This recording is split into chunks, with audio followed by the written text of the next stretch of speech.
హైదరాబాద్ జూబ్లీహిల్స్ తిరుమల తిరుపతి దేవస్థానంలో వార్షిక బ్రహ్మోత్సవాలు ఘనంగా జరుగుతున్నాయి. ఈ వార్షిక బ్రహ్మోత్సవాల సందర్భంగా దేవాలయాన్ని చాలా అందంగా అలంకరించారు. ఈ బ్రహ్మోత్సవాలు ఫిబ్రవరి 17 నుండి ఫిబ్రవరి 25 వరకు జరుగుతాయి. బ్రహ్మోత్సవాలు జరుగుతున్నందున అధిక సంఖ్యలో భక్తులు వచ్చారు. మేము వీకెండ్లో వెళ్ళాం కాబట్టి ఇంకా ఎక్కువ మంది వచ్చారు.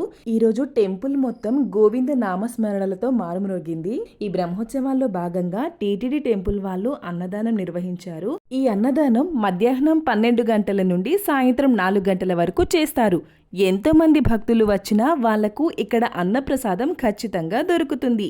ఈరోజు అన్నదానంలో పచ్చి మామిడికాయ చట్నీ, గుత్తి వంకాయ, సోరకాయ పప్పు, సాంబార్, మజ్జిగ, అప్పడం వేశారు. మనం స్వామి దగ్గరికి వెళ్తే చాలు, ఆ స్వామి మనకు తిండి కొరత అనేది లేకుండా చేస్తాడు. అలాగే ఈ బ్రహ్మోత్సవాల్లో భాగంగా స్వామి అమ్మవార్ల కళ్యాణం కూడా చేశారు. అనంతరం పల్లకి సేవ కూడా జరిగింది.